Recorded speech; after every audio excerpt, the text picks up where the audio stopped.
And I think we're live. Let's see. Mic's on. Check. Yep. I really should have done that before this started, but oh well, here we are. Welcome, folks, to the Mechpit chat because we are in for another week, and this is a hot one. Whew. I, of course, am your host, Ironcaster, the host with the most, so they say, because you know what? It's been a warm one. Whew. It has been a warm one. Like, it's June. It's like 95 out. This does not bode well for the summer. But we'll see how we handle this. Of course, how we doing? Let me see how everyone's doing in the chat there, such as David Glenn. Hello, sir. Welcome to the Mechpit chat. How you doing? Vince, crash and burn as always.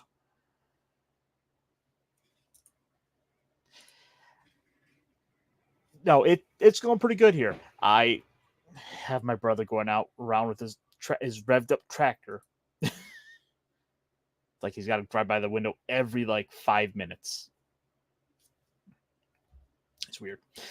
But anyway, no, this has been a pretty good week. Ultraman Rising came out this weekend over on Netflix. And from every account I've seen, it's actually turned out to be a pretty good little film. Unfortunately, I've only gotten through about a half hour of it, so I just didn't have the time this weekend to really get into it, and I didn't really get the chance to get into it and watch a ton of it. This weekend just got super busy. But, I was able to start it, and, hey, it's a pretty decent little film, all things considered, from what I saw.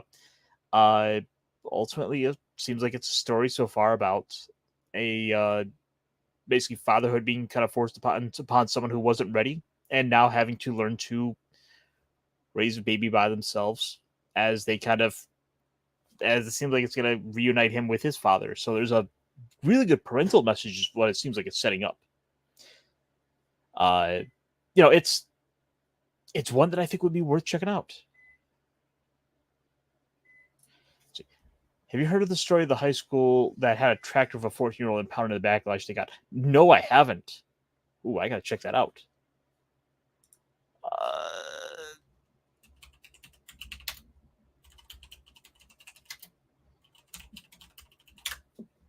Let me look that up.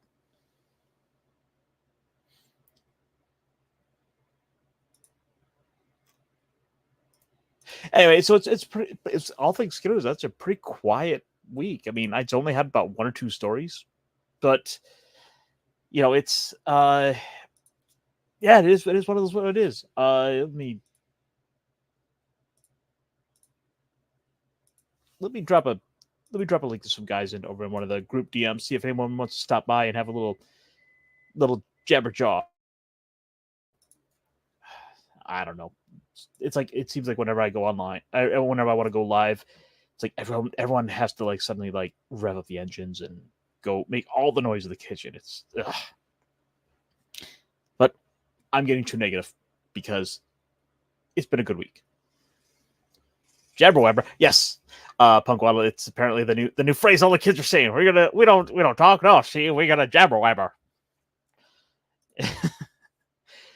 But yeah, so like I said, I've got a little bit of good news, a little bit of news from this week to kind of bring up, and let me hit this real quick. Let's get things started.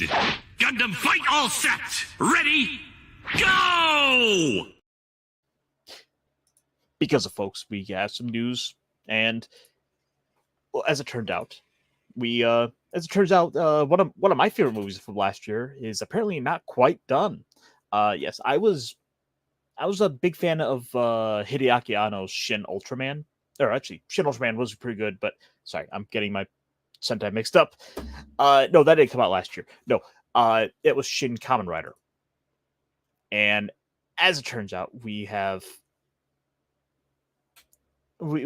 aren't quite done with it after all, because it turns out we will be getting just a little bit more. As it turns out, thanks to comicbook.com, Shin Kamen Riders will be getting some new footage for the special TV adaptation, which I absolutely love this movie. This was in my top 5 favorites of last year. I cannot wait for this, especially knowing that they got Hideaki Anno back to do some more with this. He might be taking a break from the likes of Neon Genesis Evangelion, Shin Godzilla, and Shin Ultraman, but the legendary director is returning to add some new footage to his recent take on Japan's famous mass motorcyclist, Shin Kamen Rider. And I mean, all things considered, he's got a bit of time on his hands with Gainax being shut down. Yeah, he better focus on some things that can actually keep him preoccupied. If better do.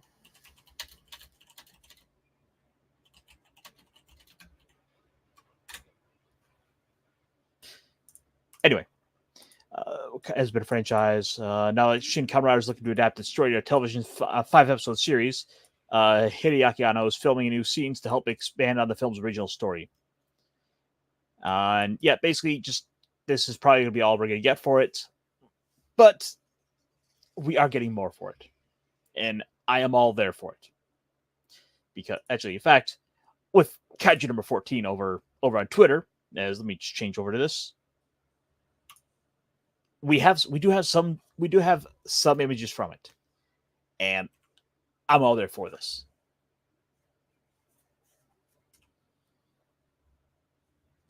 Some basic stuff, but hey. Any chance to see this suit back in action to see a little more expansion upon that movie?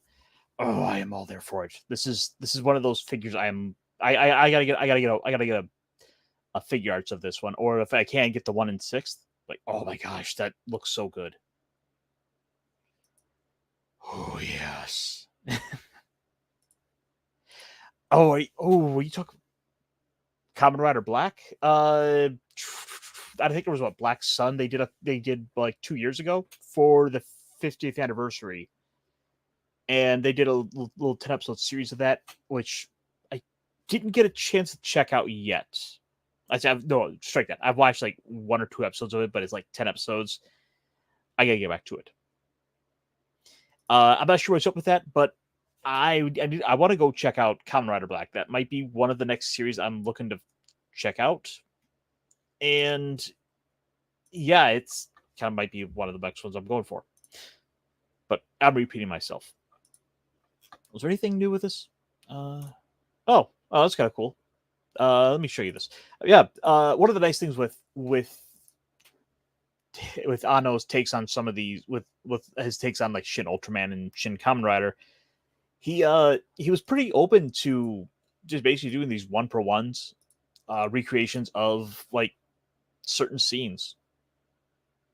Like, for example, it doesn't pop up automatically. Yeah,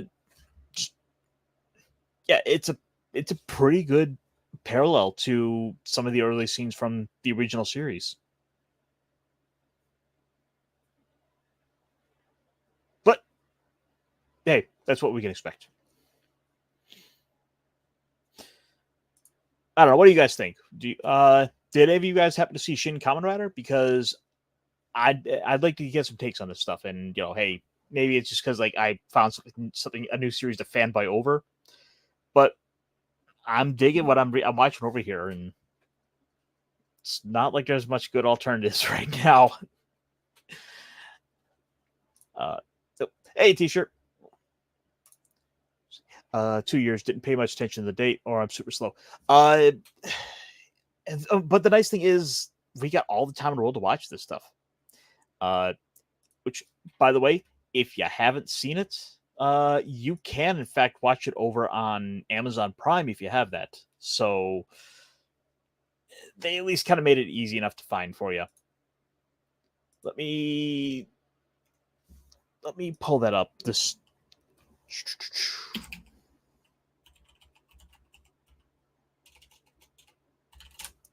Yeah, it's, let's see, over at Amazon Prime. I don't know if it's going to be the same for all around the world, but you can find it, though I think it's under Masked Rider, Shin Masked Rider. Let me see here. Shin Masked Rider. Oh, wait a minute. Speaking of things we can find, Lancelot, launch!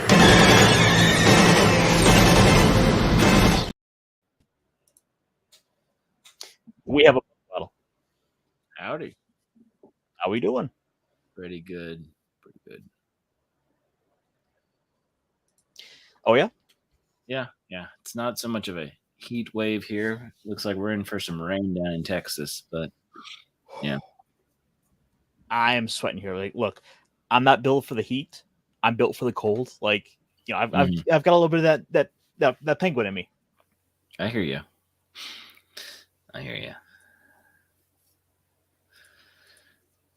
Guess And I'm a hot-blooded penguin. Huh? Just to show, so it's like I said, over on Amazon Prime, you can easily catch it. And by the way, it is bloody awesome. All right. Yeah, trust me. This is like the best superhero movie that came out last year, and I don't think there's a good contender for to say otherwise. Is that Common Black?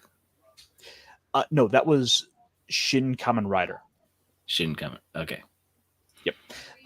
What had happened was Hideaki Anno, best known for Neon Genesis Evangelion. Mm-hmm. He got a chance to basically play with a couple of the classic franchises, Ultraman, Kamen Rider, and Godzilla, and he got to do basically 3 movies based on each of those. Yeah. Okay. We did talk. Okay. Yeah. Now I'm caught up. That's what we're talking about. Okay. And it's on Amazon. It'll go on my short list then. Yep. And I mean, it's only 2 hours long, so easy peasy. And oh yeah, no, it's great. He winds up a genetically modified kind of super soldier who can, as you see, he's like squishing skulls and he's bashing brains in. It gets a little sad in a way because in the original show, like they have some moments where the character kind of opines on the fact that he can't hug anyone because he has no ability to control that strength. So he could literally kill someone if he isn't careful. Oh, okay. And so that movie is effectively kind of a retelling of roughly the first 13 episodes or so of the original series. Okay. Yep. And yeah, it's so much fun. Sounds like it. Yeah, it's always fun when you see the superheroes or the superpowers, people learning how to use or understand. It's kind of like, the early days of Clark Kent realizing he's Superman and all this other stuff of like, oops. Or even Absolutely. The Incredibles did a good job with that. Oh no, it's like I said, and I know I'm repeating myself quite a bit here, but this was by far my top 5 favorite movies of last year. Real quick, let me catch up on the chat real quick. Let's see. Yes, we have time to watch. Did watch the first episode of Ultraman on Sunday. Yes, Vince, like, welcome to the fold on that one because, dude, it's just fun watching guys in rubber suits, smash the snot out of big rubber suit monsters. Yeah. I mean, really, what more do I want? I don't want to see She-Hulk twerk. I want to see I want to see a guy strike a silly pose and get some cheap special effects. I want to see Zords punching other Zords. Yes, I want robots. I want robots destroying robots. I love how the especially the early ones. I mean, I know they're based on the actual the Power Ranger Zords are based on the real ones, but those scenes of like clearly that's a guy in a suit because the robots wouldn't move quite like that, and they're just like pile driving and punching and twisting, and you're like, okay, that's hilarious. But I can overlook it. Let's see who else do we have here. Just like Spider-Man, Spider-Man. I think it was the Japanese pronunciation. As I think that was what wasn't. If memory serves, the Japanese Spider-Man series was sort of one of the first tokusatsus. Like it's up there as like it kind of predates a lot of like before Kamen Rider, before Super Sentai. There was Japanese Spider-Man. Okay. Hey, Ryan, long time no see. Hey. Pretty cool dude. He talks a lot of tabletop. Okay. I recommend him. Sweet. I have some friends that are gonna try and get me into.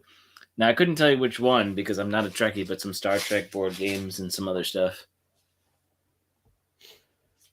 Sorry, couldn't find the mute. I panicked.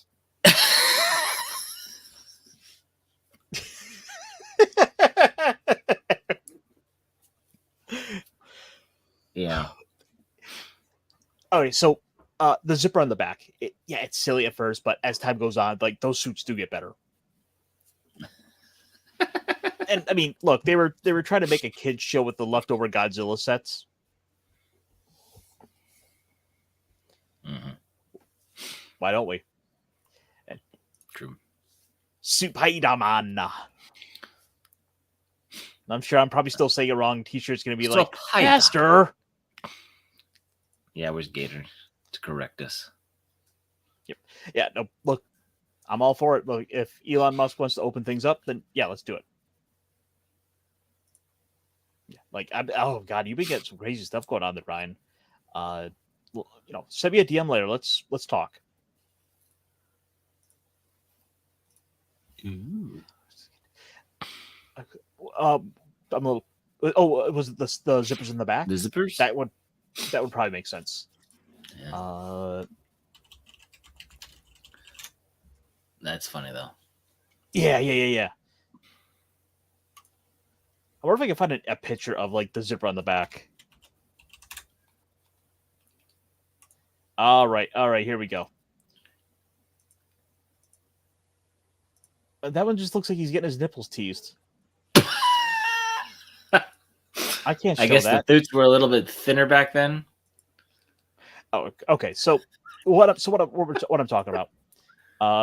This is a forgive me tiny picture, but oh, that's right. I had to do I set it up to do a 2-step preview so that everything doesn't just pop up the second I do it. But yeah, that's effectively the you see it clearly up the back where I guess they had a bit of extra material that they kind of pinched off.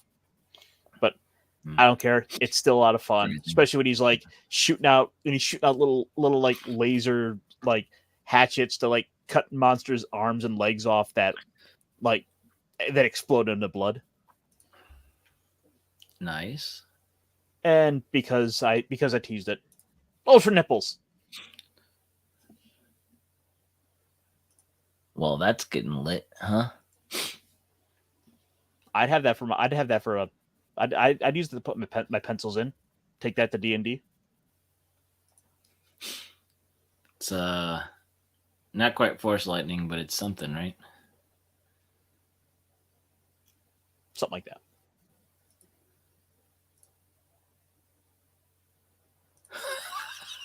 Better than what Shitman Black did. Let's see. I love the Mighty Lady series. They look cute in their full body costumes and helmets, but I can only imagine what those suits smell like after a full day of shooting with the humid Japan weather. Ugh. Oh. Yeah. Thanks for the realism, sir. Yeah. Although maybe that's what. Let me see. Oh god, I wonder if I can find this. I was gonna say maybe find out that's. Sorry, go ahead. I was gonna say maybe Bathmat has some of those unwashed down where he lives. Anyway.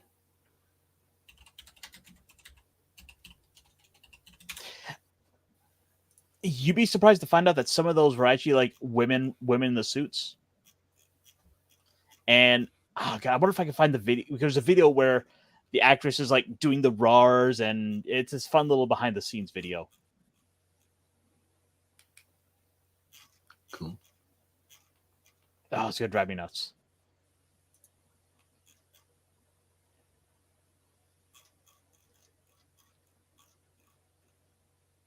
Let's see.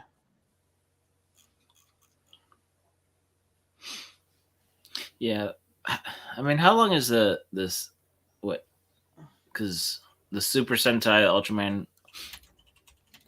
When did this stuff start per se? What decade? So Ultraman started, I believe, in 1966. Okay. Because that makes sense. Because we had Godzilla and we had some other stuff, and it wasn't until '78 when Gundam came out as kind of a more serious response to the decade or so of the silly monster suits and the silly stuff. The OG Godzilla actor lost so much weight through sweating they literally had to pour out the sweat from his boots. Yeah, I completely believe that. Just Yeah. with how much weight they had to put on those suits, you have all that extra weight from not only the suit itself, but I believe they had to add. I believe in order to help kind of sell the idea of he's a slow moving monster, he had to then walk around with additional weights attached to him. So he's not only like in one of those like weightlifting like vests with all the extra weight added. Dang. Oh, I found the video I was looking for, by the way. Okay.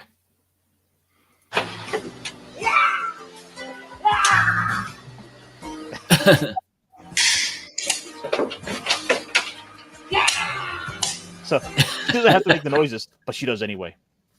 Okay, that's funny. I mean, getting into character is important. Oh, of course. I mean, we all do that. I mean, of course, you don't have to. You're a penguin. I mean, let's just say I'm not always as derpy as the penguin I play on screen sometimes. Oh, that's right. Sometimes you have to sometimes you have to substitute in drunk waddle. Yeah, we'll just go with that. I need more puppet friends. We'll work on that. Yeah, I think Charlie's around here somewhere. True. I thought he was on vacation. Is he back yet? Oh yeah. If at the end of the show, I guess he got back, so he's back at Le Puppet Hole. Oh yeah, that's right. That's right. By the way, folks, if anyone out there doesn't watch it or doesn't know, you should absolutely come check out Snow Dub and the Cotton Council, because those puppets, including Punkwalla here, are always in some crazy nonsense. Mm-hmm. And sometimes we're not talking over each other so much that you can actually understand what nonsense we're bringing. Oh well, let's not get a little too ahead of ourselves there. Oh, okay. I said sometimes. Yeah. I don't want to give you all false hopes, so we'll just back that off.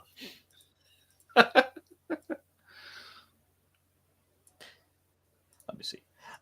So I did have just really one other little article I wanted to kind of talk about today. Yeah. Which was actually an article from one of those websites that used to be on my regular nerd rotation, The Nerdist. Oh well, that's fitting. I don't know. Did you ever go to The Nerdist much at all? I did. There were a couple seasons where I feel like me and some other friends did look at their channel and their videos. It's been a while though. I think that was also when IGN pretended to be a legit website, so it's been a while. See, I basically quit going to there ever since Chris Hardwick sold it off and he was ousted from his own website. Yeah, okay, I remember that. Over BS Me Too allegations, which turned out to be completely nonsense. That was like an ex-girlfriend that was getting back at him, but he still got punished for it. Yeah, the whole believe all whistleblowers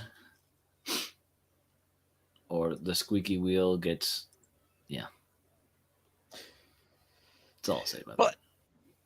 But that said, every now and then there might be an article that kind of pops up that makes it okay to go back, where hey, sometimes they kind of they get a hit on something that isn't complete dog shit. Yeah. Now, mind you, this is in the realm of Kamen Rider, so yeah, again, it might be a little outside the realm of your knowledge. So, I guess I should ask: have you delved into much at all, or is that all uncharted territory for you? It's really uncharted territory. You keep telling me and telling me things that I should check out, and it's on my list. I really think maybe the fact that we're getting towards the end of the anime season, we're going to have a little break. Maybe I'll start delving into some of that while I wait for some of the new shows to pile up so I can start binging them in a few weeks. Well, luckily, there's a few series that have kind of found their ways into the international streaming and under legal means. Yeah, they're some of them are via Toku Shouts, are straight up available on YouTube. Nice. But the thing is, with 50 years of stuff available, it's like there's only so much time in the day, and hey, sometimes you wanted to kind of know like where should I start, what should I watch, etc. It can be a little daunting, and hey, sometimes it's worth asking, what are the good ones? Where should I start? What should I pick? Mm-hmm. Glad I asked. And well, our good former friends over at Nerdist have put together a little article that I think it would be kind of fun to kind of go look over. So why don't we do that just for a good kind of place to test the waters? I believe that you should believe all awesome ones too. Just addressing the chat.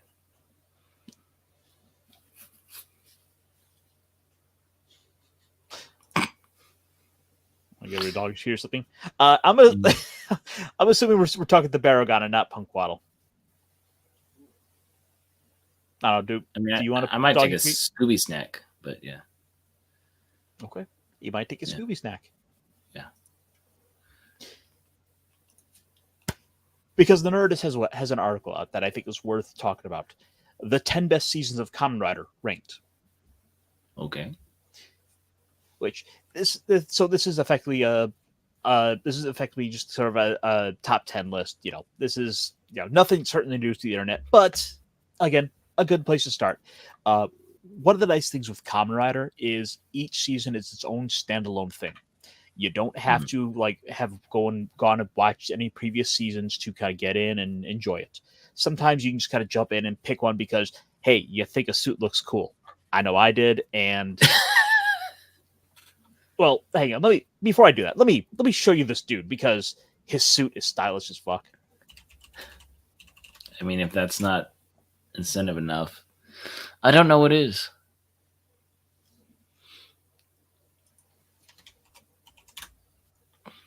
I'm all over the place. I realize this, but it's okay. I'm here for the ride. Oh, let's apparently not the penguin snacks because they will not be given this day. Thank you, Vince Womack, for being at least upfront about it. All right, so this is the one I chose to start with, Kamen Rider Wizard, who just looks fucking cool. I like the whole cloak. Yeah, he looks pirate-ish as well, but wizard, I get it. Yeah. The whole duster cloak thing is nice. What can I say? I'm a little sucker for that aesthetic. Yeah. But yeah, that was the one I picked. Ultimately though, I gave the series like a C.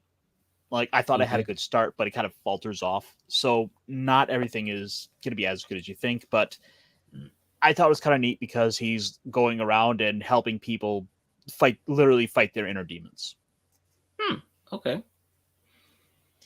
It's yep. Oh yeah, no, Vince, that's it too. Yeah. It's kind of get that like that Matrix aesthetic, but mind you, this was 2012. Fair enough. And they sort of copy, and there's an episode in this where, because it had just come out, they copy the Hulk smashing Loki. Like, okay, he uses one of his magic rings, hulks up, and just grabs a couple of little henchman dudes and just whap whap whap whap. It was like they basically copied that like almost frame for frame. So he has rings in this series? Yeah, that's the gimmick where he's got the magic rings. Because don't they all have their own gimmick, own kind of thing? Yes, they do. Yeah. Okay. Some of them are like, some of them have a fruit theme.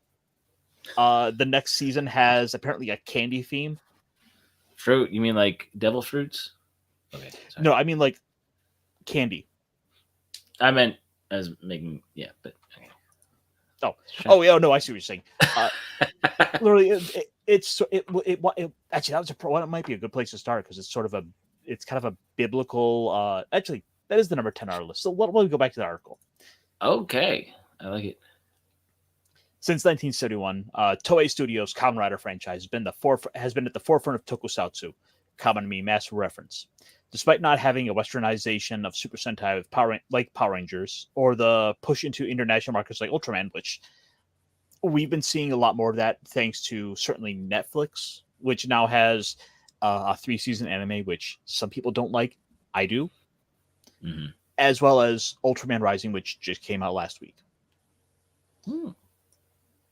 Whereas some of those are kind of geared at more of a child audience, being more more kid friendly. Kamen Rider gets a bit more mature, and oftentimes they wind up having a he's a motorcycle he's a motorcycle riding kung fu bug man. Mm-hmm. And as you can see here, there's a whole lineup of the different riders. Yeah. So basically, as I mentioned here, basically ever since there was a number of series for years into the 70s and the 80s, and I think maybe one in the 90s, and then there was basically just a big cutoff, kind of like what happened with Doctor Who. And then the year 2000 came around, and they brought it back, and effectively every year since, we've now had a Kamen Rider series. Okay. And they can go for like 50 episodes. Which, again, I got to point out, Marvel, what are you doing?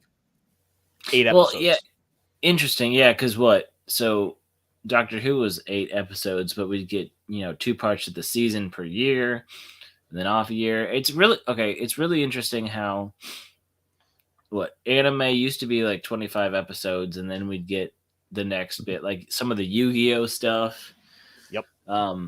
But for some reason, and I know Amazon with the Rings of Power, basically they said as long as they did an 8-part series, they were okay. So it makes me wonder if some of these 8-episode series are because of certain rights and legal issues that we're getting.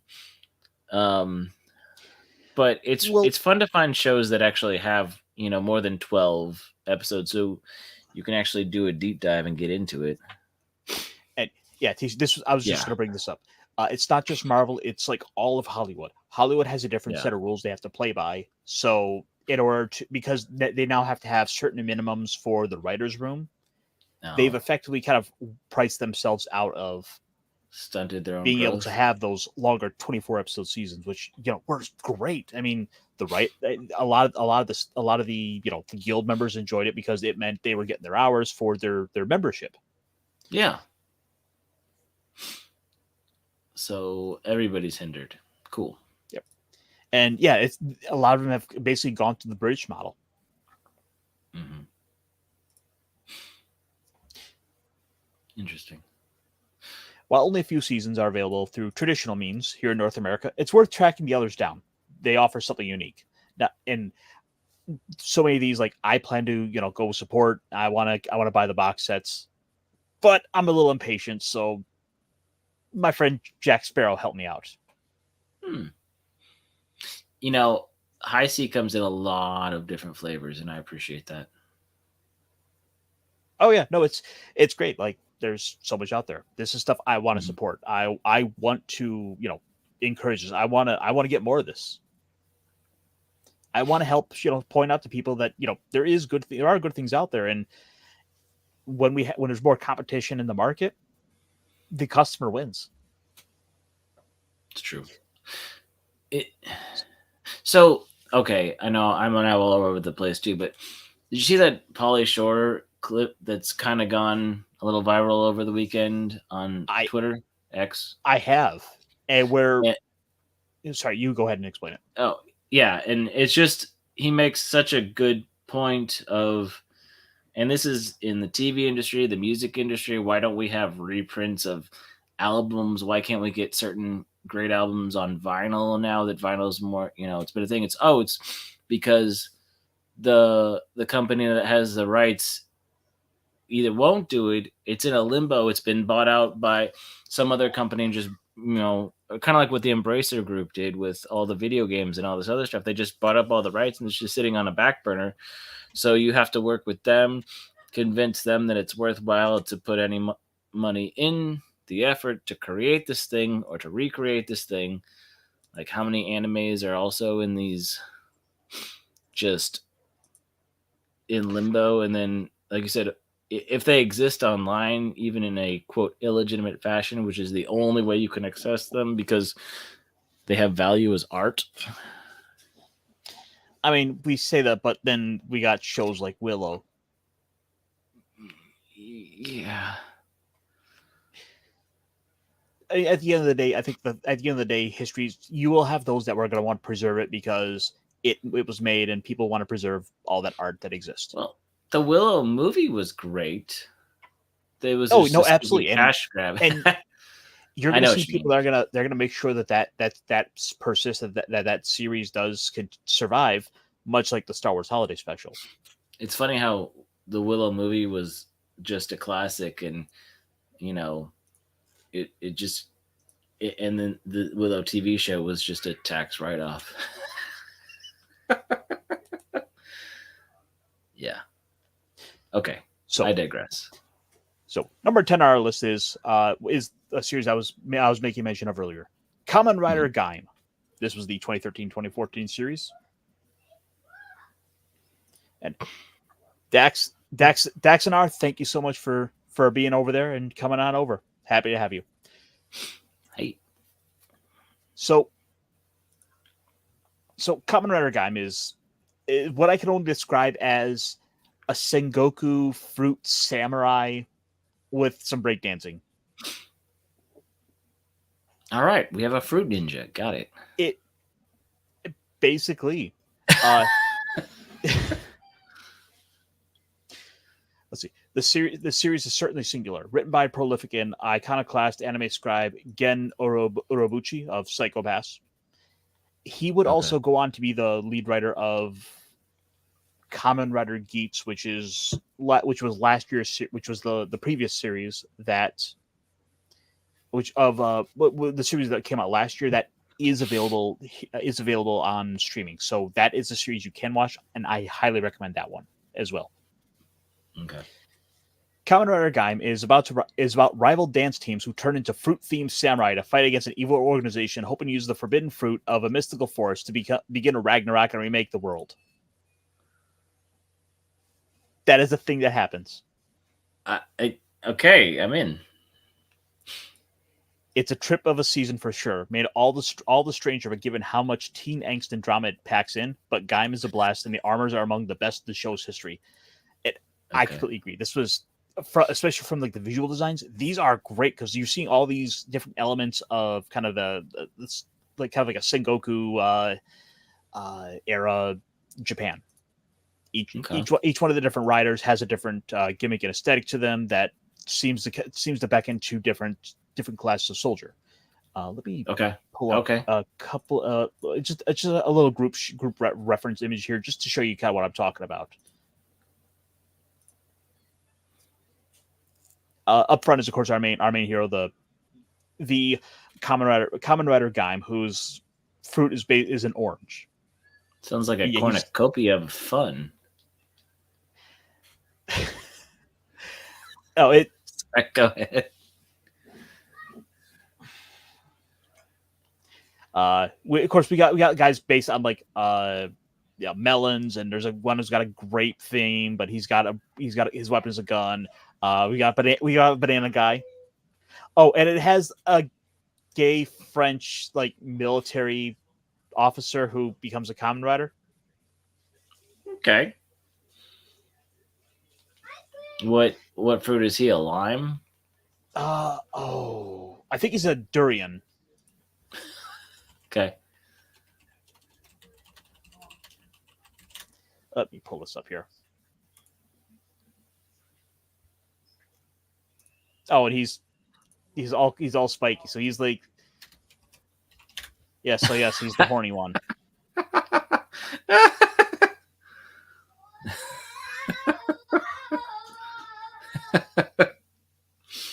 Fair enough. Here we go. Hey, There you go. This durian guy. Look at this. Look at this magnificent bastard.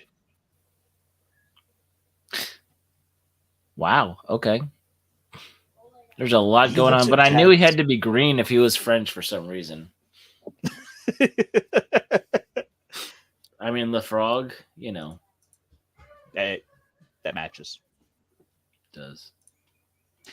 Okay, the banana guy was like your rival, who was actually supposed to be that like kind of angsty, too cool for school type of guy. And yes, I see what you're getting with. Yes, no, it's perfect. He's French. Yeah, I mean that fits. Ha ha ha. But I digress. This one's a lot of fun. And at first, I was like, okay, this is a little weird of a series. I don't know how I feel about the breakdancing thing, but I stuck with it, and it wound up being one of my favorite series up to that point. All right. Like I said, the costumes, the armors are just perfect for the absurdity, the just suspension of disbelief, and all that. Oh, they go hardcore with this. Okay. Like, dang. his Okay. mask gets a mustache. Gets a Batman mustache. Wait. What's the Gundam with the mustache? Oh, Turn A. Thank you. It's been a while since I've really talked Gundam and Gunpla. Actually, I was talking Transformers and Gundam with a friend at dinner right before I got here, and man, I'm a little hazy. But anyway, yeah, I like the mustache. Yeah, this one is a favorite. I bet I have to go rewatch this one. But how many episodes? That is just. I think it's only about 50. Okay, it'll take me a minute, but yeah. And it gets a little biblical at the same time, because they're bringing up literally Really? who gets to eat the forbidden fruit to get the powers of a god to kind of reshape the world. Oh, okay. So it is like a devil fruit. A little bit, yeah. I'm just playing with the, like you said, the other one was playing with the Avengers kind of current lore, and it is fun to watch how shows like this pull on pop. Like, because what year did this come out? This was 2013, 2014. Okay, so definitely. I mean, what? One Piece had been quite popular for a while then, so it wasn't, but it was gaining popularity in the West too around then. I think they might have just done the time skip at that point. Okay. Speaking about skipping, of course, I don't want to skip on the comic relief crusader who had to stop by and say, "Speaking of Transformers," then poof, I appear. Bum bum bum. Brr. I know that should have been more of a mecha, but I can't do that. Wait, do I have anything for this? Let me. Here's the best I have.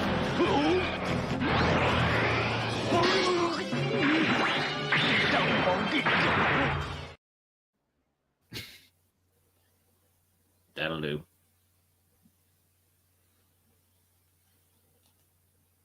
Number 9. Kamen Rider O's. Okay, so if there's any one thing you might know about Japan, it's their love of vending machines. Okay. So follow me on this. Our gimmick here is coins. Okay. Because in the middle of his belt here, he has this little.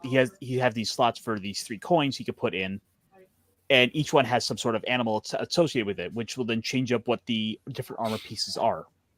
Okay. One theme of the early season on my list is that they just evoke fun times. From the ska punk theme song of the Hero AG's Surfer Vagabond vibe, O, said aloud like O's, as the letter O pluralized, is a delight. The concept follows the awakening of greed with 3 E's, evil beings which feed upon human desires. So your monster, your little general monster grunt are these like kind of mummy looking things that basically are being generated as humans are being amped up with with whatever they desire. If you're just like you want to get a lot of money, it makes a monster that has to start stealing all this money and then it's generating more of these coins because that's like the fuel source. It's a little weird, but hey, we need a reason to have monsters attacking people.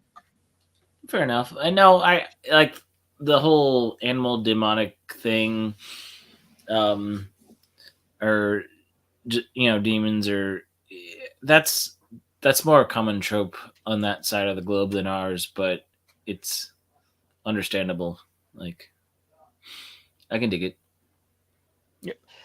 Here, I don't want to show you that because that basically gives away all the look of it. That gives away all the aesthetics of the hero. But let me.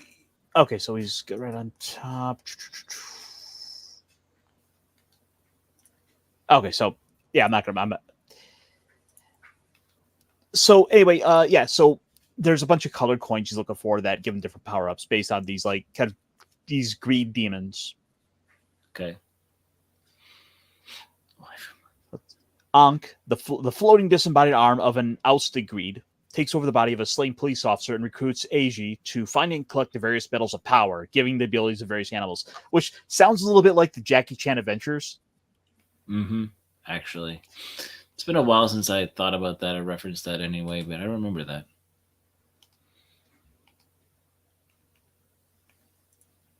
Wait a minute.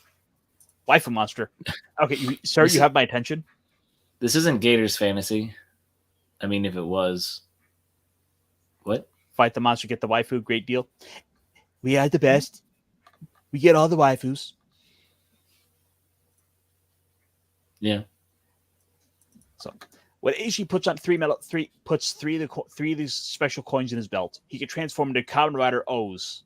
We eventually get a secondary rider in Kamen Rider Birth, which is a jovial mercenary who works for the mysterious Korogami Foundation. His whole thing is he's basically like one of those quarter machines, the quarter machines that you pop in. So you gotta he has to keep putting coins into his belt to power up his abilities. Okay, so they run out after a certain amount of time and all that jazz. Basically, so that's funny. So with the monsters they fight burst into tons and tons of coins, and then so there becomes this game of trying to scoop up all the coins so he can like keep his abilities going. Okay, so whoever he beats, he can collect coin, but once he runs out of those coins, he can't use that ability until he. Okay. Yeah. So the character has to walk around with a big old giant like milk jug just full of coins. It's a shame that he doesn't have his crown bag. Oh, you're right. I literally have a bag inside of a bag inside of a bag inside of a bag inside of a bag. Mm-hmm. It's basically turning into a small pillow. Yeah. I confess the season's happy-go-lucky tone actually put me off at first, but eventually I had to give in. It's fun. It's fun, start to finish. I agree. This one is a lot of fun to check out, and plus it's got like it was kind of saying there. It's got this like really upbeat ska soundtrack to it. So, you had me at ska. I'll send you the theme song later. Let me know what you think. Sweet. Unfortunately, though, these first two and our next one are all like kind of walled behind and kind of hidden off from outside of Japan. Mm-hmm. So it's just a matter of time until someone's gonna license this, because I could see people warming up to this one. I think this one would be fairly well accepted if it was translated, picked up. And I think I gave this I think it's a B on my list. I'd have to go look back on my my tier maker list for where I rank this one. Which this is what I have seen. Let's see these so far. I've seen these.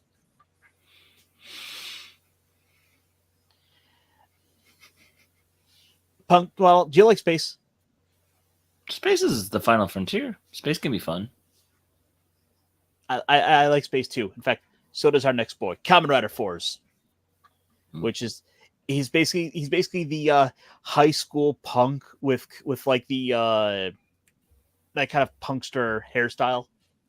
I feel like the whole punk theme and like the punk youth is something that I've missed entirely in my life, and I didn't have that. Like you said, the other one talked about angsty teens, and apparently, while I was being a punk kid in America, I need to go back retroactively and learn about punk kids in Japan because I'm missing a lot of information. Oh, no, absolutely. Especially when we get into like the we can be the high school punk with the the pompadour hairstyle. Oh yes, yeah, that is very prominent in the anime and other stuff. Yeah, it's a whole aesthetic. I know. KO. If O's let's see, if O's put me off at first, you'd probably assume fours did too. But actually, nope. What I was win for from the beginning, set entirely at high school. Four's lead character, Gentaro, is a bad boy style transfer student who loudly decrees he's going to make friends with everyone at the school. And through sheer force of will, he begins to do just that. At the same time, strange aliens called the Zodiarts begin attacking the school. And Gentaro uses space-themed inventions that turn into rocket ship-looking Kamen Rider 4s. So the whole gimmick is his limbs can turn into various like elements of space exploration. So his whole gimmick is he is like a spaceman. Okay. But of course, every rider is famous for the rider kick. And he's no different because let me find a decent sized picture of this. Actually, here's a toy. Toys still 1,000 units. Oh, that's one of the big things. Like you gotta have all the toys out there to sell this stuff. Big bad Beetleborgs. Okay. So, all right. So he is the space station, the booster, the shuttle, and everything, huh? Yep, and he's got the little drill for his foot turns into a drill so he can do the big kick. And to speed him up, his arm turns into the booster, so he's gonna kick you really fast. Okay. I dig it. It's silly, but that's what we're here for with Kamen Rider. Yes, like I said, the fun absurdity and I think that's the big thing. That's a lot of growing up. And I really did love the Batman animated series. It did introduce Harley Quinn. There was a stoicness to it, but there was a self-awareness and there was this kind of honesty. It wasn't just trying to be like, "Brr, brr, brr, I'm super serious, I'm dark Batman." But there's so much of the campy, it's not even campy, it's just a tongue-in-cheek, the absurdity level that is part of their culture and part of their entertainment, that I want to say in some ways the way that Western culture tried to take away all spirituality, all faith, it took away all these fun lore elements and made it hollow. That is sort of an appeal to a lot of this stuff, because these series are more interested in having a kind of a good positive attitude and kind of vibe going in, where we're here to have fun. We want to entertain. And yes, by the way, Punk, we need Pampa Waddle. Oh boy! All right. What year is this? So this is 2011, 2012. By the way, Vince. So this one's, about 12 years old. And that said, a lot of the special effects maybe have aged a little bit, but I think hold up pretty well. I've only seen about an episode or two of this one, but I wanted to go check out a couple of the other series where the style and aesthetics really appeal to me more. Okay. It's on my list. I'm looking forward to seeing what's going on with it, and I've seen so many of the little extra add-ons for the figure arts figure, so you can like change out all four limbs with multiple options. So that's fun. Hey, lots of toys to buy. So you have to buy each part separate, right? Expansion. No, it's actually they actually sell like a 2 or 3 pack, so you have multiple options all within like one little box. Okay. Cool. Yeah, Common Waddle just needs a motorcycle, right? Well, he needs a belt. That's the most important part, because I don't think every single one necessarily has a motorcycle, but we can make him a little biker, give him a little belt, and give him the little rider ascot. I hope Red Foreman is not with that suit with the drill. Oh God, he's gonna drill a foot up your ass. Well played. I'm convinced that like all the Kamen Riders wound up like learning from Red Foreman because they all like have a red hot flaming foot at someone's ass. And that sounds nice. Not really. So if you go into this one with the right frame of mind, it's a blast. Often literally. It mimics American high school drama shows, including a beefy football player and a mean girl cheerleader, while also having a theme of space travel and going to the moon. What a mix. This is Elon Musk approved, by the way. Okay, I'm in. Is it going to be available on X next year? I wish. I mean, his knees have X on them, so I'm assuming he's like all in with Elon Musk and this rebranding. Yeah. Before his time.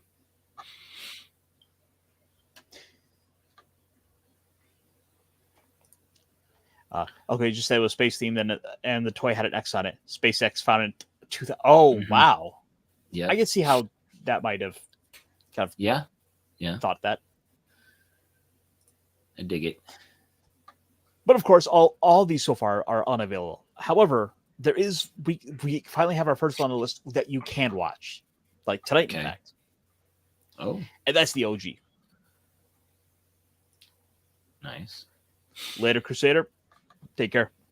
Thanks for stopping by. You took the good rhyme, so bye. Of course, we gotta have the original on here because it has earned its spot, and the fact that it's been that they've done numerous kind of redos of it, it's held its own. And that just short. I was gonna say, and that motorcycle, just the cafe racer style, is just a classic look. Oh, I mean, Japan has a rich motorcycle culture, and Oh yeah, you can't go wrong. The OG, the one that started it all. Toei didn't have the money or the effects to compete with Super Ai's Ultraman series. And that is one thing about it that's notorious, is that especially if you go check out that first episode or so, like the effects are especially cheap, but they do come up with some interesting ways to kind of get around that, like with what they were able to do with what they had with the camera effects. So there's some really cool kind of jittery effects that make it look like there's people moving super fast. it's really, really fun how some of the current edits came out of them just improvising and figuring things out back then. Even if it took a little more work, they made it. Somebody, the cinematographers knew how to make it what they wanted to, and somebody with a vision made it happen. Ooh, Tubi. Yep, this one available on Tubi. So this one, I think Pluto TV probably has it on doing a marathon for right now. So cool. Again, it's this one is available, and I would say it's worth checking out an episode or two just to kind of get a sense of it. What it did was an iconic design and concept of mangaka Shotaro Ishinomori. Insect-themed cyborg hero fights over other monster-like cyborgs while riding a motorcycle. It just works. I mean, it has the right mix of that right mix of kind of cool things brought in together. It doesn't get overwhelming. Okay. Well, if it's the start of what's lasted how many years, it's got to have some value to it. Oh, for sure. And by the way, if you wanted something nice long to run, this one, by the way, has 98 episodes. Oh, wow. Okay.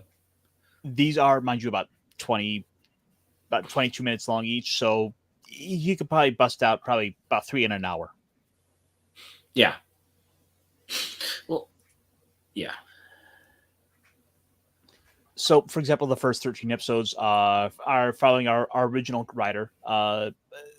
It was this motorcycle genius called Takashi Hongo, who, by the way, is also played by the same actor who is best known for Segata Sanshiro from the Sega Saturn commercials. Oh, okay. Okay. Who is the latest experiment by the evil organization known as Shocker to create cyborg threats to try to take over the world. He managed to escape with all the strength before they do the brainwashing to him, with his mind still intact. Mm-hmm. This is the first arc relies heavily on the mood and almost horror movie atmosphere. Is it like the manga where a couple of episodes? Yes. Well, I think a couple of those wind up getting condensed into single episodes. But there are sort of the little story arcs where certain villains wind up becoming the big, the big overarching villain to it. But they'll still send out a monster of the week to fight Kamen Rider. Okay. And then, of course, while filming the first episodes, the actor Hiroshi Fujioka broke his leg doing a motorcycle stunt, necessitating the first sidekick character of Taki, played by Jiro Chiba, to come in and basically take over and wind up being the second Kamen Rider, which is something kind of similar to what we saw in a way with Doctor Who. Yeah. So they did. Okay. So that second actor basically he's had kind of a bit of a different character to him, but he's a photographer and ran for the next like 14 to 52. Okay. The tone changed up and incorporated children side characters as well as a group of Rider Club members. And it was apparently during that the show became a hit, became very popular. Gotcha. Fujioka returned for a couple of guest appearances before retaking the series beginning in episode 53, at which time Sasaki went to guest star on occasions. The second Hongo tenure is pure action and introduces the best main villain of the early franchise, Ambassador Hell. As it's fun. It's kind of a little hokey. Like, hey, we have a. No, sorry, I got a eyelash in my eye. Ooh, that's never fun. Never are. It's a lot of fun. Worth your time. Mm-hmm.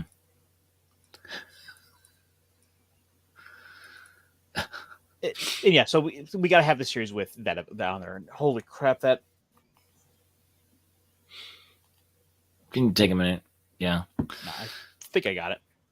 So guys, are you saying that you love the hats, but Punk needs no hairdos because that's going to be a little bit more difficult? We'll see what we can do. Yeah, we come with like some Velcro hair, give him a wig. Well, okay. Trade secret. His mohawk is actually it's made out of Velcro. It's one of the it's for a motorcycle helmet. It's one of those mohawk. That's why it stands up so well. It's made for a motorcycle helmet. But we made the executive decision just to hot glue and sew it on so that it wouldn't move. But yeah, thanks, T-shirt. Got a few more hats in my repertoire, but I'm sure I can come up with something to emulate a pompadour at some time. I'll work on it, and for those of you who are here, you'll know. When I figure it out in a year or two, you'll see it. So the early years of Kamen Rider, these like the original series V3, it has this very like evil scientific organization is trying to take over the world sort of aesthetic, and that's okay. The big thing they do. And then of course they still have the silly monsters, and well, there's one monster I feel like, as an aside, I need to bring up that appeared in one of these such series. Okay. Which, by the way, hang on. Before I do though, we have one more person dropping in. Lancelot, launch!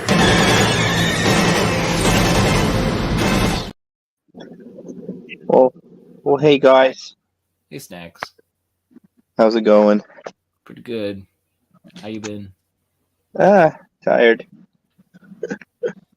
Too much pizza? Oh, too much people.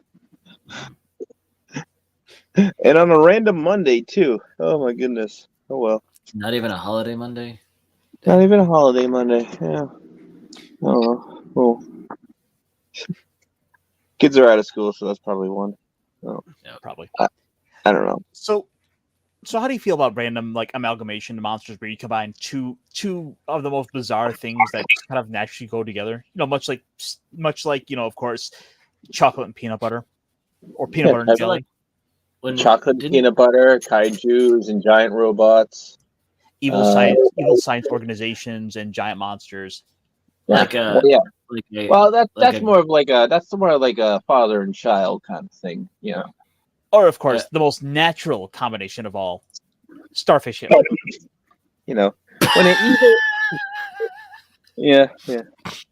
well, okay. How can a 5-armed thing have a 4-armed logo? I think there's just an absurdity there that we have to call out. I don't This know. would never happen in real life. Wait a minute, that's not real. The swastika comes off. Oh. Oh. I'm not gonna lie. I did not see that one coming. He's in my top 9. Yes.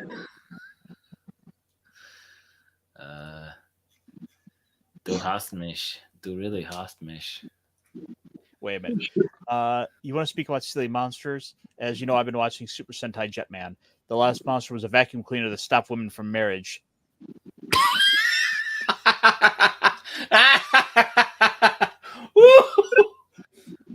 These villain designs suck. The vacuum machine's like, stop! You cannot marry them, or else they'll use my brethren too much. Oh, it probably says, no, I'm more invaluable to you than him. See, I can Yeah. help you clean the carpets. What's he going to do? Make you make sandwiches. I'm better for you. Oh, is that just a euphemism for lesbians? Of course it is. So I I'm think it's pretty just sure housework. I'm pretty sure I've like completely screwed my channel over by keeping Starfish Hitler on screen for so long. Yeah. Probably. But probably it's very have to do obscure this. and it's not really, you're fine. Yeah. You'll be fine. But back to our list, of course, we eliminated about halfway through this list. So, unfortunately, the first couple were not available. But this next one is. So you can watch this one on Tubi, and that's our boy Kamen Rider Kuga. Yeah, that's not bad. Now, he looks very buggy. He is very buggy. One of the fun things was this kind of takes a few homages back to that original series. So the first like 2 or 3 monsters in it are the same first like couple of monsters, just with a 25 plus year improvement over the designs. Okay. So at Nice. first he fights a Batman, then he fights a Spider-Man. Okay. How the West was lost. Okay. This was the first season following a decade-long drought. Kuga needed to be a big hit to reestablish the franchise, and boy did it! Its mix of police procedural, J-drama, and mystical superhero adventures made it feel very modern. It didn't hurt that the lead actor Joe Odogiri was a favorite of women viewers. In fact, it went on to become so popular they actually called it like the Odogiri effect, where actually one of the biggest demographics for the audience was women. Nice. Like it was a bunch of like housewives all coming in to watch it. Heck, let me find a picture of the guy real quick, just to show you like. I mean, how does he He probably looks like Hogwarts after a haircut. Wait, what? I was gonna ask if it looked like Jason Momoa. Nah. He's kind of a Japanese Jason Momoa. Yeah, I think so. All right, let me pull this guy up, and I kind of see why the housewives like them so much. You're Jack. Swollen. Okay. Yeah. He's got that. He's got that mature. It's like a K-pop darling, but he's past his 20s, so he can't be in the K-pop group no more. So he has to go out and actually It's act. like that. It's like that stylish Frenchman pirate, the bad boy, but still kind of a baby face, but he's edgy. He's got that the pointy goatee and the pencil mustache. he takes Dave- care of his looks, intentionally to look like the bad guy. Yeah, I feel like You he could be. I'm still going to boy band kind of thing. He totally could be in an American boy band, just be like the foreign guy, He's the Asian one. Dave, you're not far off. I would watch a Japanese Zoro with him in it. Oh yeah, Yeah. No, I see exactly what you're saying. just a samurai Zoro. From what I kind of recall, they wanted him to come back and do some more stuff, but he's tried to avoid that at all costs. He doesn't want to really go back to the Kamen Rider. Like basically, he did his time, but he wants to move on and do other acting. He doesn't want to be so tied to Kamen Rider, even though he was the first rider after like a decade plus of this iconic Japanese franchise. So he's like pretty good Eccleston. Yeah, So pretty good we're doing typecast. another Doctor Who parallel. Got it. So the story follows a young polymath adventurer, Yusuke, who becomes preternaturally drawn to an ancient artifact belt discovered at an archaeological dig site. It also releases these ancient enemies, these ancient monsters called the Grongi, a race of ancient creatures who take human form to once again conquer the earth. He puts on the belt and unleashes the power of Kuga, the ancient warrior who defeated the Grongi a millennia earlier. Helping him are police detective Ichijo, a college researcher, and his eventual love interest, Sakurako, and his younger sister, Minori. The very last series to date only to have a single rider, but the story and characters are so good you'll hardly miss it. It's a solid one worth checking out. If you get past the early 2000s video and CGI, it's a rewarding watch.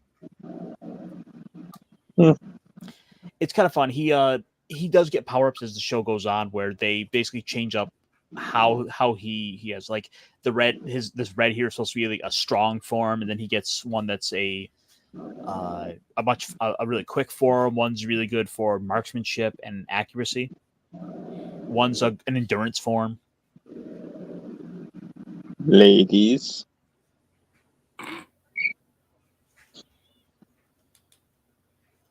Interesting. And then we gotta go back to the 70s again, because V3 shows up from 73, 74. And oh boy, what a suit. What a helmet. It totally doesn't look like he has panties on his face. No, it looks like he's got the whole what do you call it, the laundry line of panties of his face. Yeah. Is this where you can't look at pictures of bugs and you'll get in trouble, so you have to wear something on your face? Something like that. Oh, okay. So Yeah, he looks Since I like he's have this- scared of since- getting a pandemic related incident on his face. Yep. Yeah. I don't think he knows how to put it on right. No. So Nobody did. So one little note with these helmets, these, by the way, the black dots here are actually where the actors are looking out of. Yeah. Well, you do need some kind of visual area for them to look out of. You know what I mean? So Unlike the Boom Boomger helmets from the current Super Sentai series. Hubcaps for life.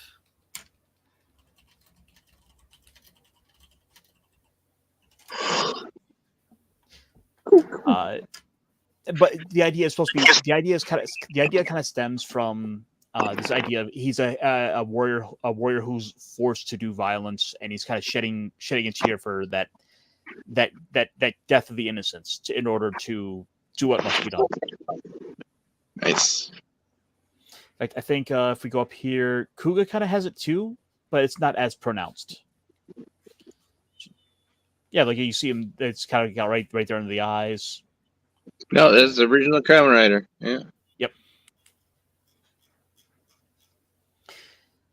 Everything I love about the original Kamen Rider, about half the length. Ladies. The direct sequel to the original has a young man named Shiro, tokusatsu legend Hiroshi Miyauchi, witnessed Destron, an offshoot of Gel Shocker, an offshoot of Shocker, commit a murder. The villains pursue him and, not fighting Shiro, slaughter his whole family.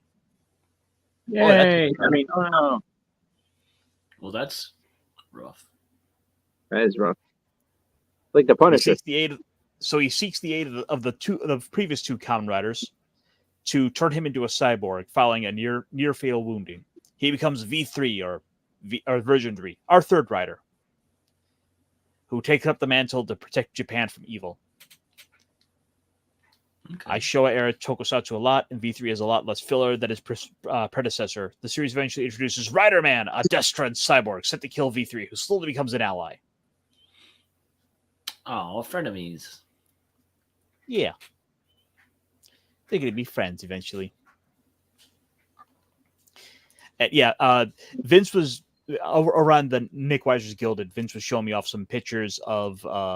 Apparently, they did some like publicity photos at some point. So I wonder if I could pull that up real quick. Ha. All right, so let me show this real quick. Oh, yeah, I totally meant to do that. Mm-hmm. Unfortunately, this is kind of the best I can do at short notice, but here you go. This is our V3 and the Japanese Spider-Man.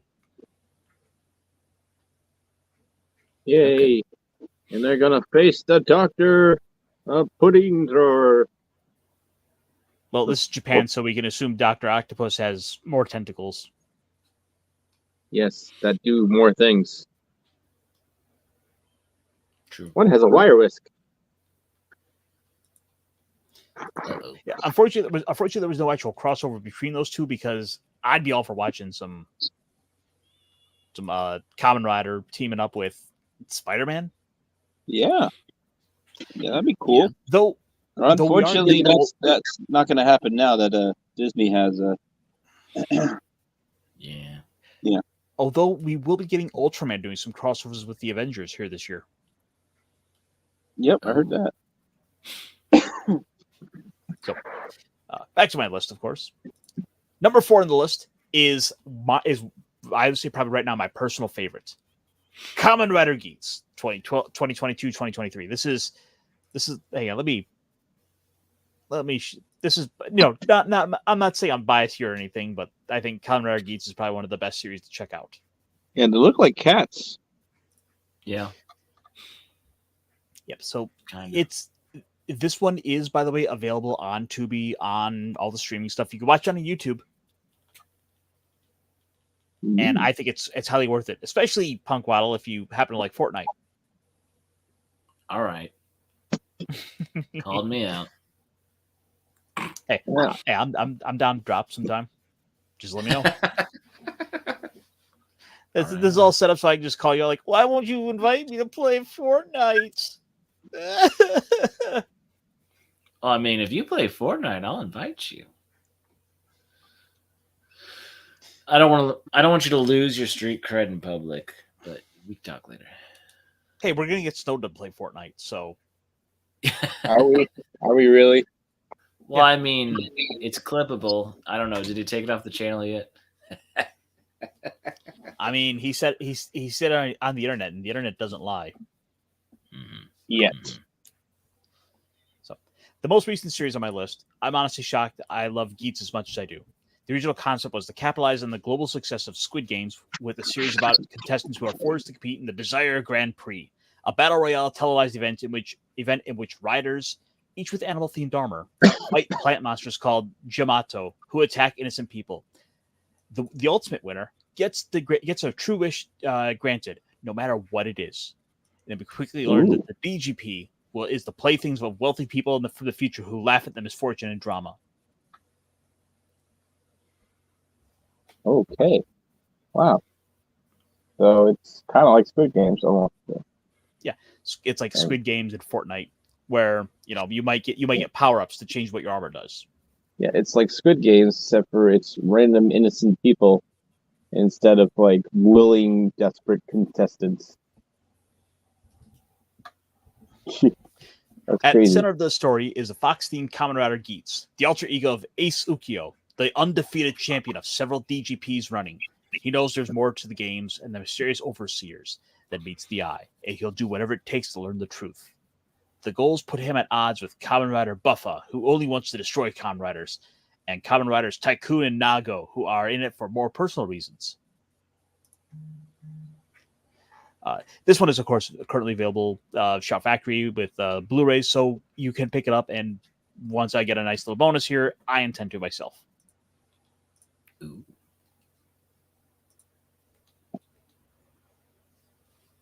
So, like I said, absolutely worth it. This is one of my favorites. I have this at like an S rank on my list. This is, I think, my number one favorite right now. Nice.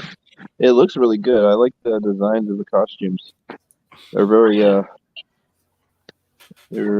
like robot like Super Sentai robot. Yeah, and actually, the fun thing is, especially with them in the more modern years, they do like some crossover stuff between the Sentai and Kamen Rider. So you'll see them fighting side by side sometimes. Cool. And so their gimmick is like the belt has these little attachments you can slot in, and then it totally changes up what your armor looks like. I remember watching a clip a while back where like they shove their head up their ass. I don't remember that in the clip you showed. I mean, it kind of happens. Okay. I couldn't tell if that was a trick question or if I just need to watch more of the show. Oh no. You have my attention now. So the belt, part of the gimmick with the belt is you can actually like flip it, and then you have two pieces of armor, like the top half and the bottom half. And when you flip it, the armor like flips itself over, and you see the head kind of go, the head and the butt change places. Nice. That's one way to power up.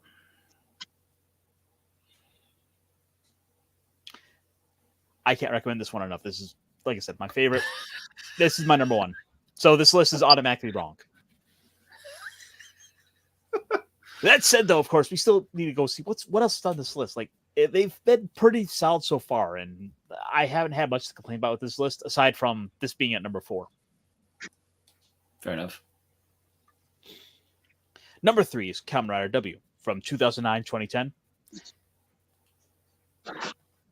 How do you feel about pulp heroes? About like hard-boiled detectives? Okay. How do you feel about two writers becoming one? Is this Kamen Rider W for women? Well, W as in also double W. Oh, okay. A play on words. You know what? For using the English language and it being Jap. Yeah. Okay. All right. Yeah, they don't. Yeah. Go ahead. Kamen Rider Noir. Yeah, a little bit, yes. U plus U equals W. Oh. Kamen Rider W, spoken as Kamen Rider Double, has one of my favorite gimmicks ever. It follows a self-styled, hard-boiled private detective named Shotaro and his guy in the wheelchair, Philip, who has a mysterious past and encyclopedic knowledge of everything. They work in Futo, or Windy City. And every 2 episodes is a different case involving monsters called dopants, arising from people's implanting of these Gaia memories. Basically, you have people getting USB thumbsticks and sticking them into people and making monsters. Cool. Okay. I feel like I've seen clips of that somewhere. I should also note that this series also did get an anime treatment as Futo PI. Okay. Nice. So that was on, I want to say 2 years ago. It's a little hard to remember. Mm-hmm. At the beginning of the series, Akiko Narumi, the daughter of their detective's mentor, arrives to take ownership of the agency and hits him with a shoe. He's too serious for his own good, and so he has to get smacked upside the head with a slipper. Because everyone fears the slipper. Chancla of Doom is a real thing. It is, and apparently, like with this series, like Japan discovered it. Mm-hmm. Nice. I mean, maybe that's where Random Task came from. You know, Odd Job through his hat, Random Task from Austin Powers through his shoe. Yep. Okay. My work here is done. Here, just to show. Of course, we had our anime. Mm-hmm.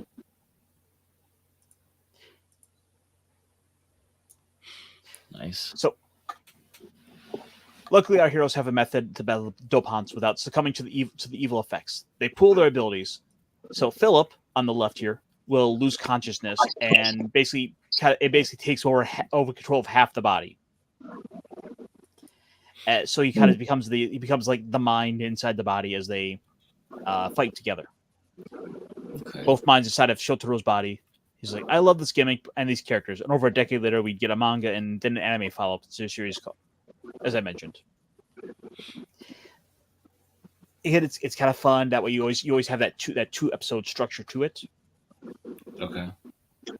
And also, the secondary rider shows up and turns into a motorcycle. Okay. That happens. I'm sure it does. Because he's a guy in a wheelchair. So he's kind of like a Transformer? Sort of. A little bit, yeah. Now, unfortunately, W is not available, so that one your friend Captain Jack Sparrow may have to help you out with. Mm. But it is what it is.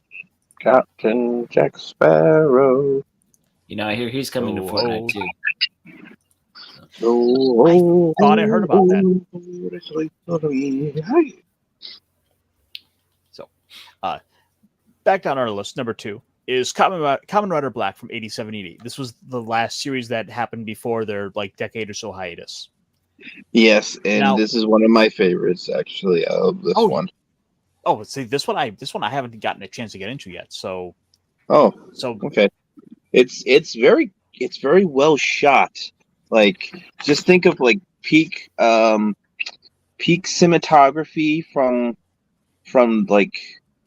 post pre 2000s that peak this is 80s cinematography. Yeah, it's peak 80s. It's almost advanced for 80s, and the costuming is freaking top notch. I'm really impressed. I'm like, this is late 80s. What the heck? This is amazing. And it's a lot better than the teenage Power Rangers, which came a couple years after. I was like, yeah, this stuff is much more advanced. My goodness. Okay. So this series is technically available stateside, but unfortunately, it doesn't have the streaming rights are not there as well. So this one is only available on Blu-ray from Discotech. Yeah. My buddy's got it on Blu-ray. I knew that wasn't right. Yeah, I borrowed it from my buddy. We watched it. We pretty much did a marathon of Kamen Rider Black. That's fun. Yeah, it was good stuff. After a brief hiatus in the 80s, the show's returned with a pair of seasons that effectively rebooted the franchise, taking a darker and scarier tone. For the first season, at least, Kamen Rider Black is awesome, eschewing to the silly excesses of the 70s for straightforward, more mature storytelling with great fights, stunts, and monsters. The hero is one of two brothers stolen by the evil organization, which again, that like I said, that gimmick existed basically all through the 70s and 80s. Yeah, the Syndicate. That's the Syndicate. So Force go on under. Stop me if you've heard this one before. And Force will undergo cyborg conversion. Yep. What? Oh no! He doesn't lose his autonomy. He gets turned into a monster, but instead of using his powers for evil like the Syndicate wants, he becomes a superhero. What? He rebels against his makers and vows to be better? And tries to stop the evil plot that forced him to change into something he doesn't understand. Never heard of this before. I know. While it's his brother so hokey dies, writing, but it's Or does he? If you play the notes right, it's beautiful. It's True story. The series continues with Kamen Rider Black RX with the same lead character. However, it decides to turn fully back into a kids show. And, while fine, it's not great. It was also the Japanese footage that gave the US the short-lived series Saban's Masked Rider. I watched a little bit of that. Okay. This Well, is that's a lot of fine, things but for it's it. not Just great. black. Oh god, freaking nerd. Saban. But wait, it's number 2 on the list, but it's not great. That's confusing. Well, no. He's saying the sequel series to this Oh, is okay. just okay. Okay. I misheard that too. Yeah. Fair enough. That's it. The story continued with the following year's Black RX with the same lead character. However, it decides to go back to a full kids show. And while fine, it's not great. Okay. Oh, okay. Yeah, so he's saying that. So that's series the is just okay. following series. Okay. Yeah, I didn't see the following series. I just saw just Kamen Rider Black. So. And also, like, I look at that on the chest and I think of Dragon Ball Super, where Goku and Vegeta have the a similar mark on their own shirt at the same spot. Yeah. So I wonder if that was a callback. Maybe. I mean, rest in peace, but Toriyama, he rarely had original ideas. You know what I mean? He named all the characters after vegetables and stuff, but you know, he like Akira Toriyama. He's a great storyteller, but he tells a story like making a salad. That's what I say. And he just puts a whole bunch of dressing in the forms of power-ups, you know. It's like He's going super salad. It's just taking a little longer to cook. So Saiyan is like Italian dressing. Super Saiyan is like ranch. No, Italian dressing is like the Guinean force. Okay. So like- then is KO Ken Thousand Island dressing? KO Ken is like you're sticking it back in the oven for a little longer. Wait, are we still talking I about feel like salad? this analogy, this metaphor. Yeah, is kind of like great. salads, or it could be like salad, like potato salad. I don't in the know. oven. Yeah, Maybe we should you know, toss maybe, this metaphor out. I don't know. I put bacon in salads. That's what I do. Oh, that's true. So we gotta cook the salad though. Yeah, you gotta cook the chicken. Maybe we put chicken in salad. You know. Hard-boiled eggs. Yep. I mean, Yep. Get those croutons there's on. ways to make a. Well, yeah, hard-boiled eggs. Of course, you gotta have Krillin explode. Sorry. All right, Anyway, let's so- continue. Number Cobb one, salad. Number Kamen one. Rider build. Okay. By the, He By looks this point- shiny. and I don't modern. hate this the point- costume. It's just a little much. it's so I've seen an episode or two of it, and he's like a big super genius. Yeah. In fact, his rider kick winds up basically like literally being like is like a mathed out carved arch. As Yeah. he's like done the math of what it takes to like land the perfect kick. The Fibonacci sequence. A little bit. So, my very favorite season is Kamen Rider, and not coincidentally, its theme is science and experimentation.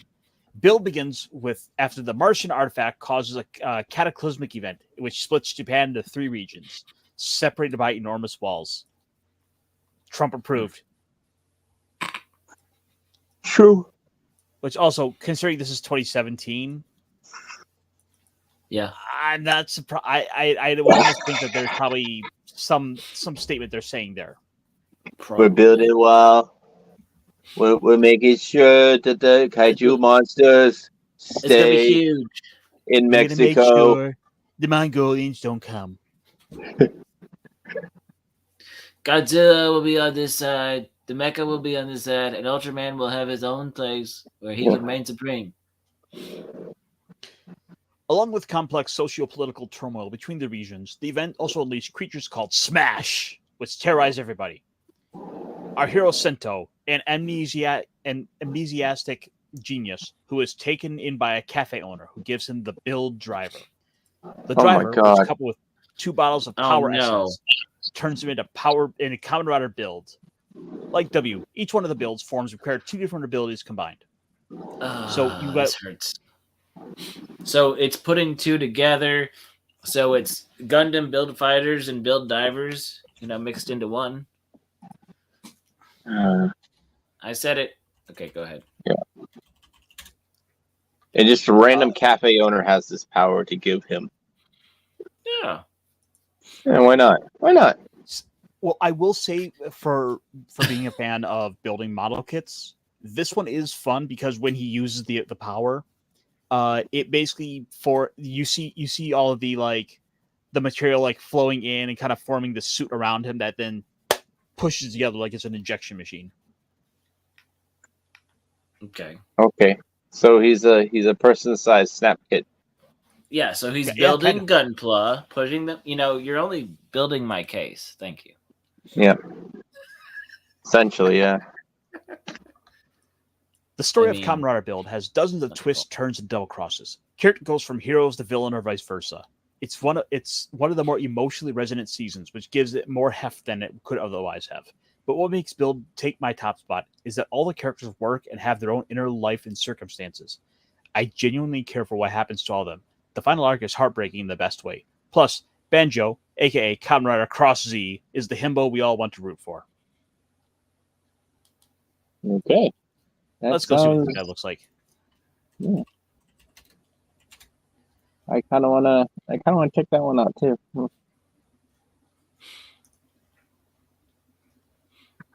I mean, just because I'm making fun of it doesn't mean I'm discounting it entirely. Of course. True story. Okay, here I found I think it was like a toy. Yeah, this might be a toy, but this is effectively what you see when he transforms.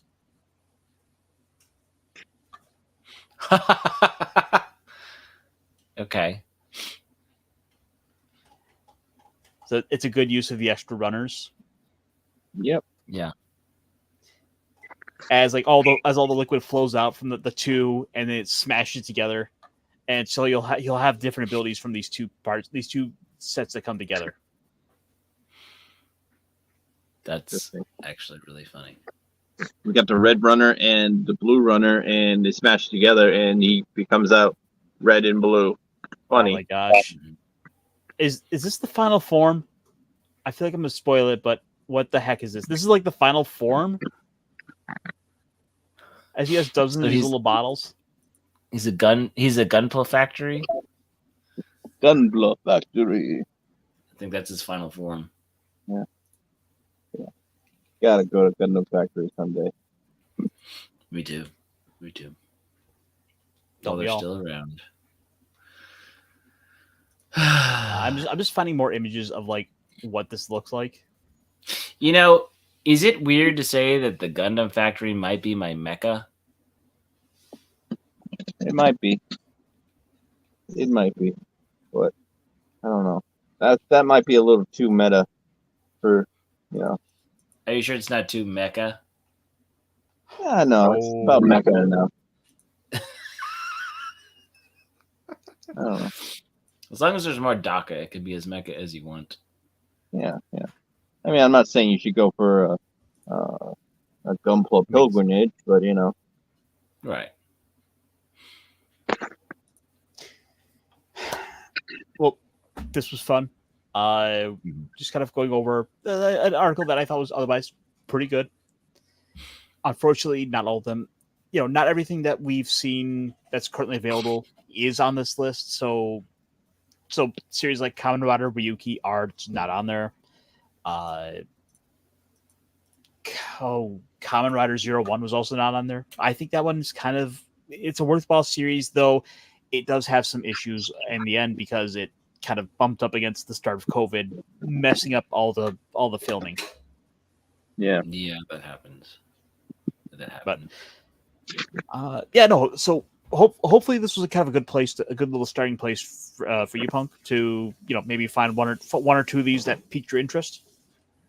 Yeah, the ones that are available between YouTube and Tubi, I'll definitely, like I said, I will put on the short list, and the one that was on Amazon too. I'll kind of start getting into it, since, like I was saying, this seasons of anime is winding down, and well, sometimes you need to change your pace. So, because just to show you here, like it's kind of hard to say there's a bad series to start with because everyone's got different opinions, and hey, maybe you just find a suit that looks cool and you go with it.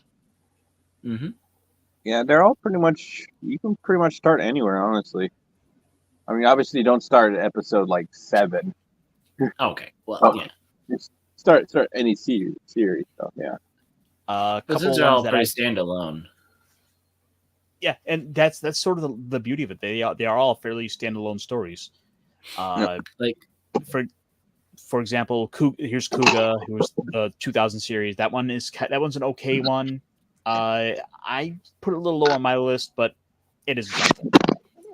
I would say maybe a series like Kiva is one I'm gonna go check out next because he's got this kind of vampire looking aesthetic to him. mm-hmm. Blade has sort of a deck of cards aesthetic to it. If you like video games, X8 is an excellent choice for that because each one of the riders has a different video game theme to them. Like one's based on RPGs, one's based on sports games. Okay. Of course, 2019-01 is about kind of humans and AI kind of learning to live in harmony. Well, that's again based on current events in a way. But it also did it like about 3 or 4 years before AI became really mainstream. Yeah. Yeah, they all kind of tackle some kind of like overarching like moral message, They have a good theme to it. And don't browbeat it over your head like some of the Western stuff, Like it's right there. You can pick it up pretty easy, but there's also a good story with it, Well, it goes back to how some people still view telling stories of, look, there's ideas and there's morals and there's ideologies that we put into our stuff, but we present it in a way that's a realistic way that, there's pros and cons, and it's for the audience to kind of to make their decision how the characters navigated this is, and that's one thing, like allowing a character to navigate an idea doesn't necessarily mean that is the principle to take away. It's just, how did that character handle this, and did they handle it well? You know what I mean? There's so many complexities if you allow the viewer to process the story as opposed to just tell them what they should think. And I think a lot of audience members respect the fact that when they're treated like they're an intelligent being and allowed to make their own decisions. Yep. Yeah. But yeah, that's sort of the challenge. We're all learning. Like, how can we all just come together and live in harmony, live together? Yeah. I mean, cotton is the fabric of our lives. It is the force that binds us all together. Mm-hmm. That's I thought it was contact cement. Where that Kamen Rider doesn't have it. All of Kamen Rider doesn't have like one big lump, like all held together thing, sort of like what Power Rangers does. So basically, we just gotta kind of hope and pray that some companies are going to come along and decide that they'll license more Kamen Rider to get it in the the traditional methods. But I guess until then, there's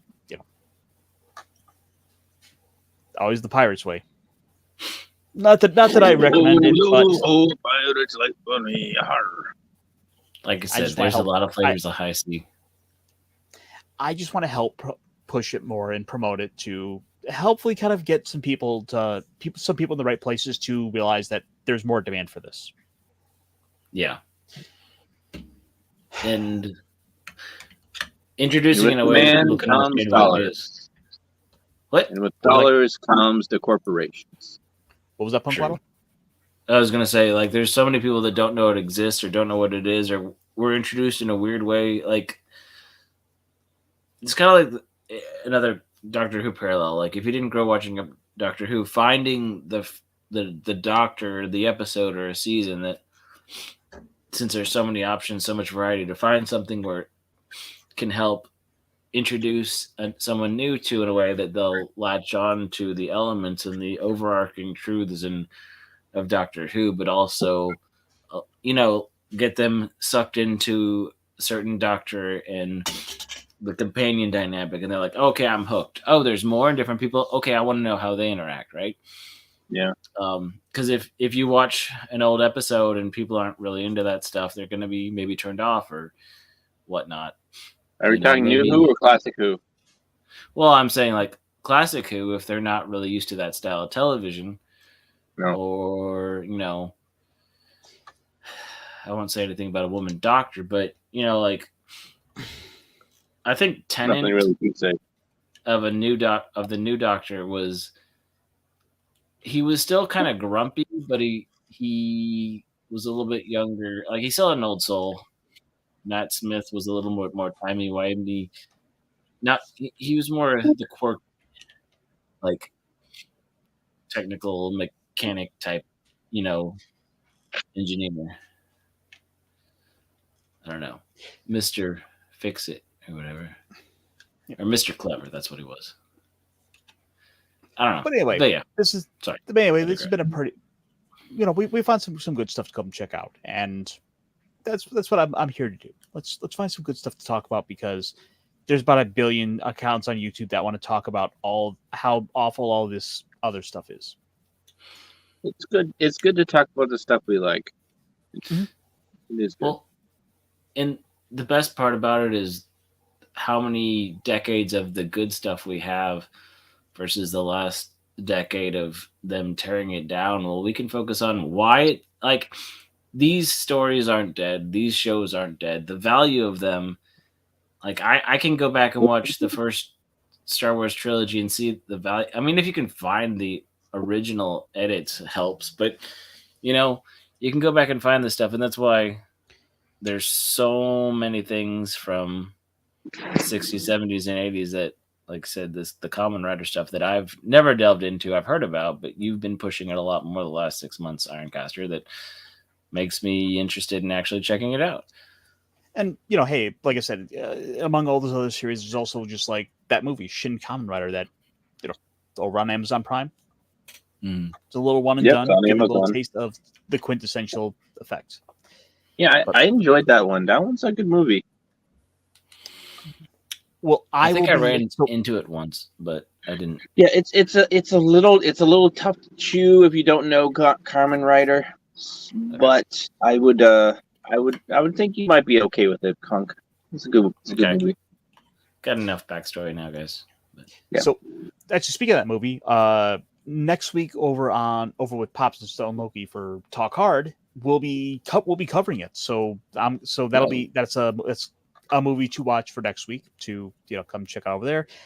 And tomorrow night I'll be on over with them guys as well to talk about Shin Godzilla, because we're all about the Japan this month apparently. Yeah. I love Shin Godzilla. That's a good one. I like that one. It's a story about how about how government bureaucracy slows everything down in the face of an ever-evolving crisis. Yes, ever-evolving crisis, and it's too late to react to the disaster of what's coming. Blah blah blah blah blah blah. It's a good movie. Watch it. What do you got coming up, Gator? Gator. I'm not sure what I'm gonna start building tomorrow, but it's gonna be another build stream, and then maybe I'll do something. Maybe I'll shoot some videos Wednesday if I have the motivation. Okay.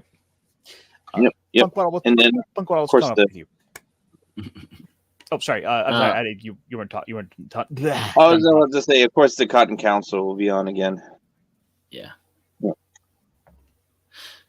Well, I'll be hanging out with Snacks probably tomorrow. I will be on Floral's channel on Wednesday. Got the Ice House. I've been trying to work on a little bit more actually, since I got a little extra time, working on some punk law stuff, some other ideas. Maybe, I don't know. We'll see if the Ice House video is long this week, but I'm trying to work on some other content as well to pop out. Maybe some shorter videos throughout the week. And I don't know if you guys are aware, but Wilton decided to go and try to go after Carrie Smith from Deprogram because she was maybe you saw the video. She and her husband are renovating their house, and there was a raccoon that apparently was living in the balcony that they took down to rebuild. And well, let me guess. Wilton was rented it out to the raccoon. Well, I Wilton knew it. was What a troll. Wilton. There's a video over on the channel you can check out, and Wilton basically was saying that they were just being terrible to he named it Ricky Raccoon. He's trying to use all the emotional appeals, and I don't think that Carrie did anything wrong. So I might have a punk law little short, maybe defending Carrie's honor. I mean, if we're just gonna go, what about squatters' rights, there, Punk Waddle? Come on. Well, I do kind of bring that up as well. Okay, but if they relocated in a humane way, it's okay. I have some input for you. Okay. Have you tried reaching out to Legal Mindset to be the lawyer in this case? I've thought about it, and as this escalates, we might have to. He is a friend of the channel. That would be amazing. Yeah, he's got to come and defend the raccoons. Like, he's got to come and defend the raccoon's rights to the porch. Yeah, right. I mean, the raccoon was evicted without notice. The way this is going, we might be building up to a possible live stream. I don't know. We'll see. Only time will tell. This sounds amazing. I gotta see this. Keep me posted. I will. As for myself, I actually did put out a video this week. Just a little kind of quick little one off to kind of talk about how Netflix is apparently not going forward with any Power Ranger stuff. So yeah, check that out. Let me know what you guys think. Yeah. That's it could be a good thing or a bad thing, depending on what style of Netflix shoots out, Well, apparently at the moment it's at a complete stop. So there's nothing. Which is better than getting crap. Yeah, it's better than getting crap. It's true. But so there's that. It could be crap, could be gold. That's the thing about Netflix. Might have to go check out Ironcaster's video to learn more. Yeah. Yeah, it's like you got a 2/3 chance of getting something decent. 1/3 chance of getting something horrendous. It's true. Better than Disney, though. Netflix is better than Disney at this point. Guys, I'd love to sit in chats more, but I don't think we're up for doing much more functioning. I got to crash, but I'm still good to go. But we'll have to get going for next time. So I'm beyond tired, but yeah, we're heading out, and watch out for Starscream. Wait, I still function. Wanna